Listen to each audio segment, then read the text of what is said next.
Halo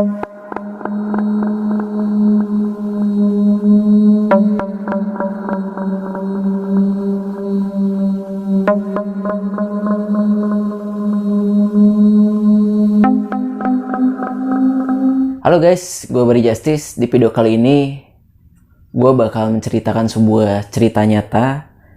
Sebetulnya ini tulisan udah viral di Twitter. Ini karyanya dari Simple Man. Dan ini agak sedikit panjang ceritanya, jadi gue bakal baca aja untuk storytelling kali ini berjudul Rumah Rombe.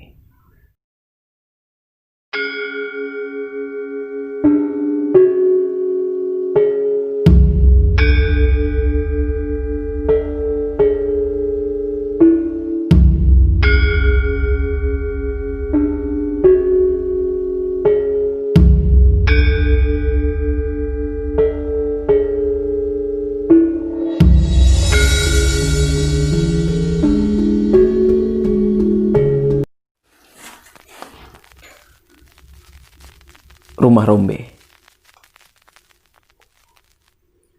Tidak ada yang tidak mengenali peristiwa ini. Sebuah peristiwa yang dulu sempat membuat geger satu desa.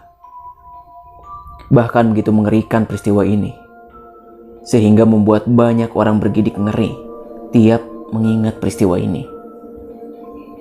Kejadian ini tahun 2005. Waktu itu, aku masih duduk di kelas 5 SD. Aku tinggal di sebuah kecamatan dengan 2 desa yang dipisahkan oleh sungai kecil. Jauh di hilir sungai, ada sebuah pabrik gula bekas peninggalan Belanda. Desaku dulunya adalah sebuah rawa-rawa. Karena itu, banyak orang berpikir ulang untuk tinggal di desa ini. Sempat aku dengar cerita dari bapakku bahwa dulu hanya 7 orang yang tinggal di desa ini. Mereka yang mau babat habis tumbuhan liar dan pohon besar untuk dijadikan tempat tinggal. Hal yang baru aku tahu adalah ternyata kakekku termasuk 7 orang yang membuka lahan di sini. Namun, yang harus diketahui sebelum 7 orang ini, ada satu keluarga yang lebih dahulu ada di sini. Dia dikenal dengan nama Mbah Putri. Wanita tua parubaya yang menempati rumah bekas peninggalan Belanda. Dan disinilah keanehan mulai terjadi. Konon, dari cerita bapak, rumah Mbak Putri ini adalah rumah yang menakutkan. Ada perasaan ngeri setiap kali melewati rumah itu. Melihat Mbah Putri yang tinggal sendiri, padahal rumahnya sangat luas. Ada perasaan ngeri setiap kali melewati rumah itu. Melihat Mbah Putri yang tinggal sendiri, padahal rumahnya sangat luas. Dahulu Mbah Putri tinggal bersama suaminya, namun mereka semua meninggal. Kenapa aku sebut mereka? Karena Mbah Putri menikah sebanyak 14 kali. Mbah Putri bukan perempuan sembarangan. Banyak yang mengatakan beliau itu berdarah ningrat, sehingga ilmunya sangat tinggi.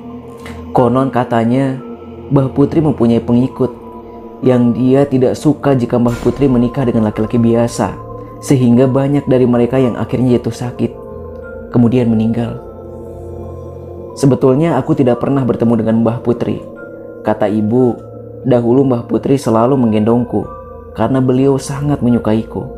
Mendengar hal itu, jujur saja membuatku merinding. Sekarang Mbah Putri telah meninggal dunia. Bertahun-tahun rumah itu dibiarkan kosong begitu saja. Rumput liar sudah mulai tumbuh di halamannya. Terkadang bila ada waktu, bapak dan tetangga ikut memotong rumput agar terlihat lebih rapi. Di depan rumah itu ada sebuah pohon mangga yang ukurannya jauh lebih besar dari ukuran pohon mangga biasa. Rumahnya sendiri menghadap ke utara. Tidak ada pagar di sekelilingnya. Hanya ada 2 pintu dengan corak Eropa. Lantainya sendiri masih menggunakan bahan tekel. Aku pernah tanya ke ibu, kenapa rumah itu dibiarkan kosong? Namun ibu bilang, gak ada yang mewarisi tanah dan rumah itu. Sampai suatu hari, aku lihat sebuah mobil kijang lama berhenti di depan rumah itu. Rupanya rumah itu sudah dibeli dimiliki oleh seseorang dan tidak akan lama lagi rumah yang sudah kosong bertahun-tahun itu akan ada yang menempati lagi.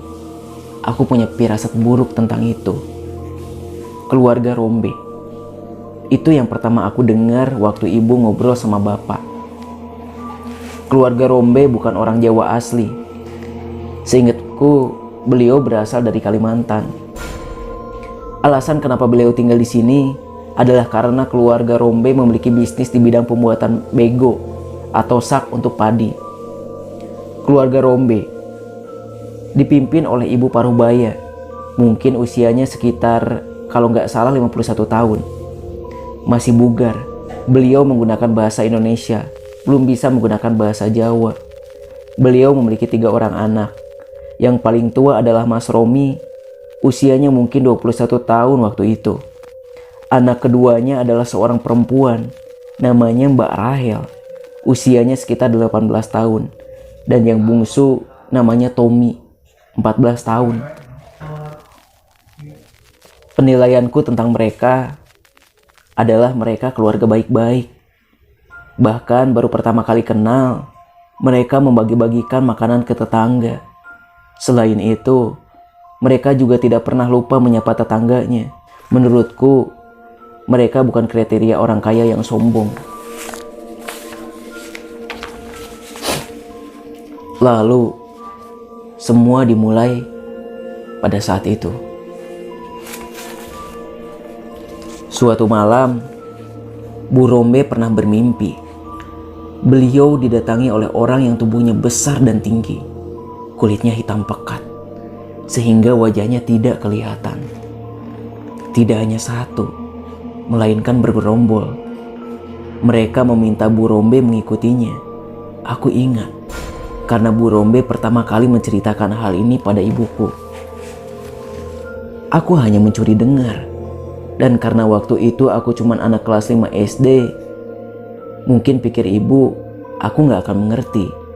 Aku bisa lihat, mata Bu Rombe berair seperti menangis. Bibirnya gemetar. Ibu hanya mengatakan agar beliau tenang. Sesekali mengelus bahunya. Kumpulan makhluk hitam itu membawa Bu Rombe bertemu dengan satu makhluk yang besarnya berkali-kali lipat dari makhluk yang membawanya. Sebegitu besarnya, sampai Bu Rombe tidak bisa melihat wajahnya. Ibu hanya mengatakan, "Dalboh, hantu tinggi besar." Saat bertemu, Bu Rombe mendengar makhluk itu berbicara bahwa mereka tidak keberatan keluarga Bu Rombe tinggal di sini. Namun mereka mengingatkan untuk berhati-hati selama tinggal di rumah ini. Bu Rombe tidak mengerti maksud ucapan itu. Aku cuma dengerin dan masih bisa lihat wajah ngeri Bu Rombe. Setelah itu, Bu Rombe terbangun begitu saja. Sejak saat itu, banyak kejadian janggal yang mulai terjadi. Dan ini semua hanya menimpa Bu Rombe. Mula-mula, waktu Bu Rombe mendengar suara bising dari dapur, beliau pergi untuk melihatnya. Dan ketika sampai di dapur, beliau melihat gayung melayang begitu saja. Awalnya ini semua masih bisa ditahan oleh Bu Rombe karena beliau adalah Kristen yang taat. Namun semakin lama, semakin menjadi-jadi. Kamarnya Bu Rombe ada di dekat ruang tamu. Di lorong pertama di samping jendelanya ada pohon jambu air. Pernah waktu beliau sedang tidur, ada suara tawa cekikikan dari luar jendelanya. Karena penasaran, beliau mengintip lewat celah jendela. Dan betapa terkejutnya beliau waktu melihat ada wanita bergaun merah duduk di salah satu tiang pohon jambu air, menatapnya dengan mata yang sangat tajam. Semua kejadian ini hanya diceritakan kepada ibu, karena rumahku adalah rumah yang paling dekat dengan rumah Bu Rombe. Selain itu, ibu bilang ketika kita ada kesulitan keuangan, Bu Rombe lah yang selalu membantu kita. Ibu pernah memberikan saran untuk memanggil kiai atau orang pintar, tapi Bu Rombe menolaknya. Beliau adalah umat Kristen yang taat, dan memanggil kiai atau orang pintar tidak ada dalam keimanannya. Namun bukan berarti Bu Rombe pasrah dengan keadaan ini. Pernah ia memanggil teman gerejanya, seorang wanita ujur. Dan ketika wanita itu menetap semalam, wanita itu menjerit tak henti-hentinya dan mengatakan bahwa rumah ini dibangun di tanah terkutuk. Hal ini sempat membuat orang-orang desa berkumpul karena wanita itu terus berteriak dan menjerit seperti kesetanan. Bu Rombe semakin takut. Sementara anak-anaknya tidak tahu apa-apa. Semua gangguan itu rupanya terus berlanjut dan menjadi semacam rutinitas bagi Bu Rombe sampai beliau tahu di mana tempat dan siapa penunggunya. Hal ini belum menimbulkan konflik kekerasan fisik sampai Bu Rombe kembali bermimpi, mimpi yang sama, bertemu dengan makhluk hitam dan membawanya ke sosok besar dan tinggi itu lagi. Kali ini suaranya marah, sangat marah, sehingga Bu Rombe sampai menangis sejadi-jadinya keesokan harinya. Konon beliau marah karena ada tamu yang tidak diundang.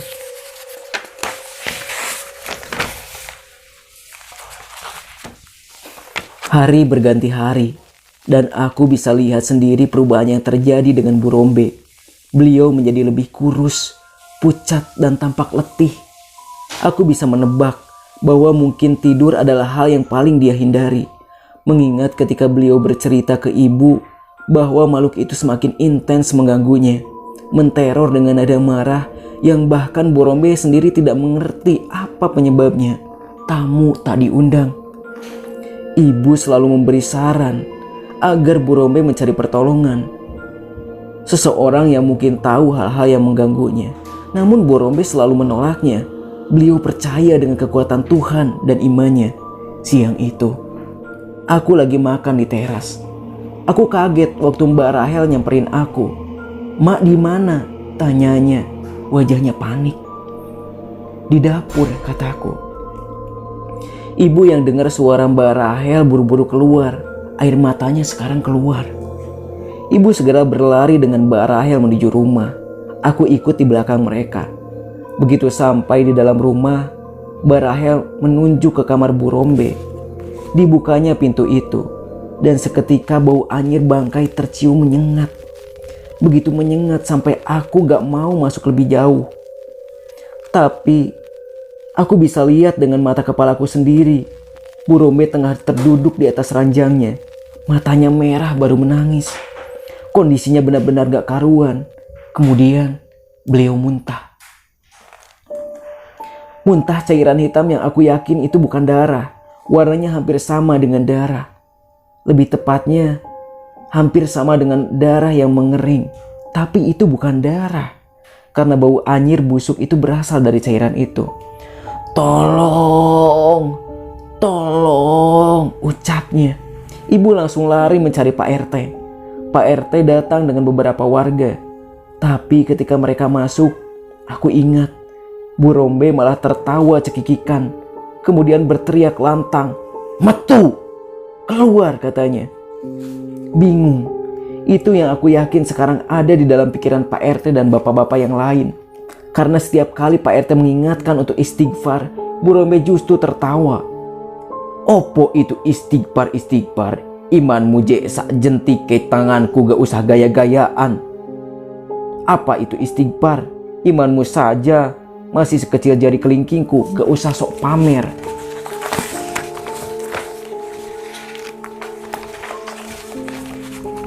Tegang wajah semua orang, termasuk aku yang ada di baris paling belakang, sekedar mengintip. Di luar rumah, orang-orang berdatangan semakin ramai. Mbak Rahel kemudian mendekat. "Kamu siapa? Mana? Mama mana bisa bahasa Jawa." "Makmu." Dia tertawa lagi, lebih keras dari sebelumnya. "Aku guk makmu cawedon. Aku bukan ibumu anak gadis." Pak RT cuma menahan Mbak Rahel agar tidak mendekatinya. Sampai Mbah Gimon muncul. Beliau masuk ke kamar dan melihat langsung apa yang ada di depannya. "Demit asu, Mbah Gimon." Itu tetangga jauhku. Kesehariannya hanya berkebun, tapi beliau pernah menghadapi hal-hal semacam ini, yaitu kesurupan. Yang bikin aku takjub, Mbah Gimon tidak membaca ayat suci untuk hal mistis semacam ini. Karena setahu aku, cara itu yang dilakukan untuk mengusir. Sebaliknya, Mbah Gimon hanya menekan jari kaki Bu Rombe.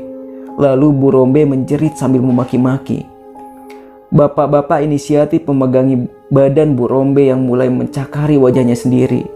Setelah beberapa saat, Bu Rombe pun jatuh pingsan. Mbah Gimon kemudian melotot melihat ke kamar Bu Rombe. Seperti ada yang beliau cari. "Di mana ini?" katanya. "Cari apa, Pak?"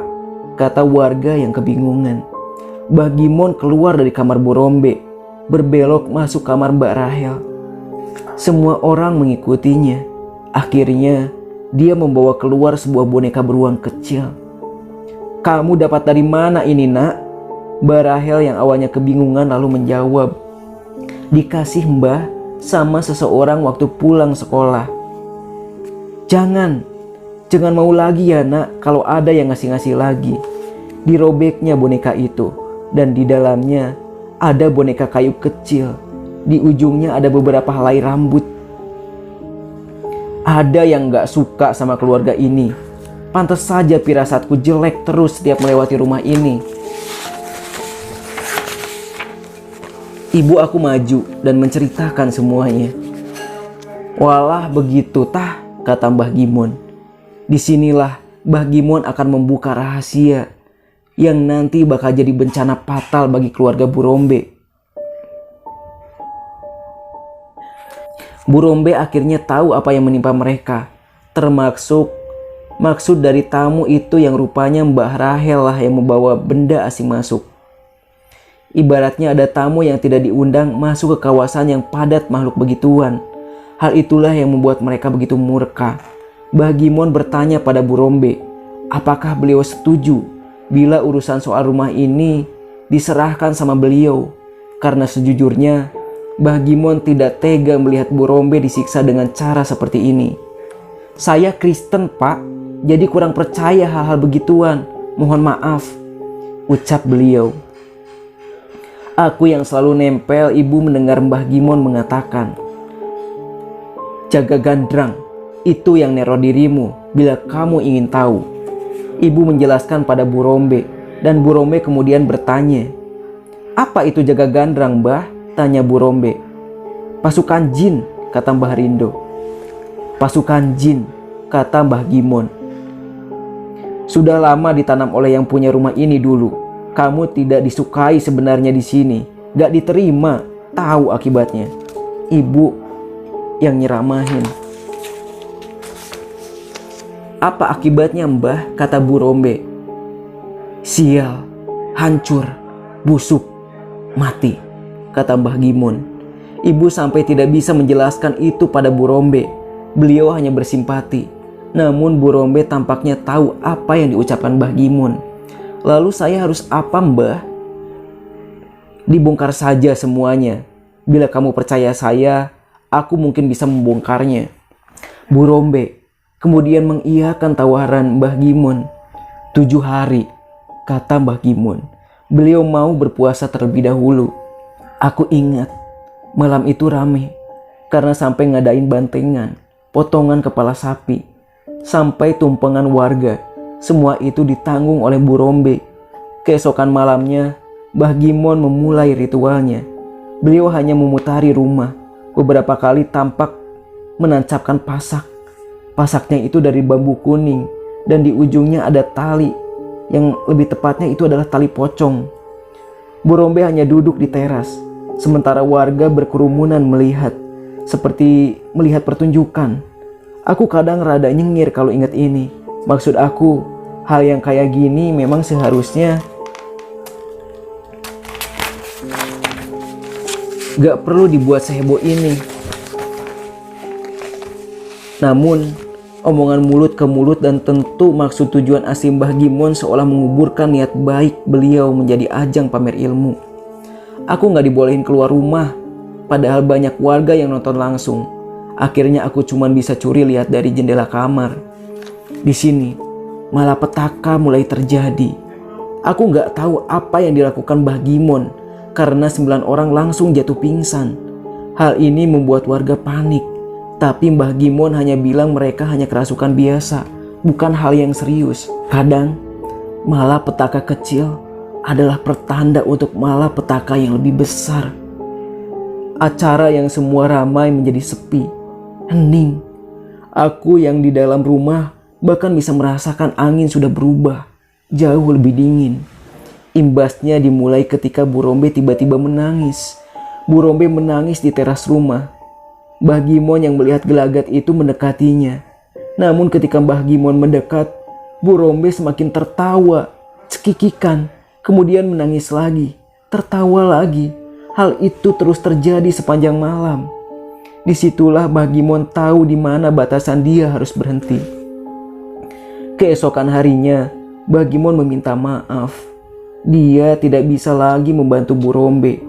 Akibatnya, setiap malam Bu Rombe akan melakukan hal yang sama.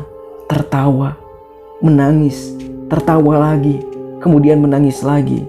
Namun, yang paling buruk dari itu adalah di punggung Bu Rombe selalu ditemukan luka lebam biru. Padahal beliau baik-baik saja. Keluarga besar Bu Rombe akhirnya menyarankan agar beliau meninggalkan rumah itu. Bahkan pihak keluarga sampai harus melakukan pembersihan. Namun, nasi sudah menjadi bubur. Tepat 4 bulan setelah mereka pergi dari rumah itu, Bu Rombe pun meninggal dunia. Aku nggak tahu karena apa beliau meninggal. Orang-orang mengatakan beliau sakit keras. Namun cuman ibu aku yang bilang bila beliau diikuti sejak kejadian malam itu. Ibu bicara bukan tanpa dasar. Sebelum Bu Rombe meninggal, beliau menemui ibu untuk pamit. Dan ketika dia pamit, beliau mengatakan umurnya tidak akan panjang.